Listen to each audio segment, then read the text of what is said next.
এবার মায়ের উপদেশের 11তম অংশ। মানুষের আর কতটুকু বুদ্ধি, কি চাইতে কি চাইবে, তাঁর শরণাগত হয়ে থাকা ভালো। তিনি যেমন যেমন দরকার তেমন তেমন দেবেন। বকলমা মানে মনে মনে ভগবানকে সমস্ত ভার অর্পণ করা। বকলম দেওয়ার পরেও ইষ্টমন্ত্র জপ কিংবা দিনান্তেও ভগবানকে একবার স্মরণ করতে হয়। একেবারে বাসনা শূন্য হয় দু একটি, যদি নির্বাসনা হতে পারো এক্ষুনি হয়।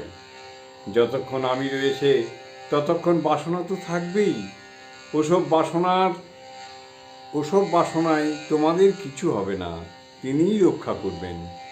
বিশ্বাস কি সোজা কথা বাবা? বিশ্বাস শেষের কথা। বিশ্বাস হলে তো হয়েই গেল।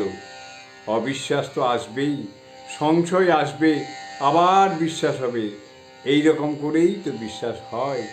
এরকম হতে হতে পাকা বিশ্বাস হয়। জয় মা।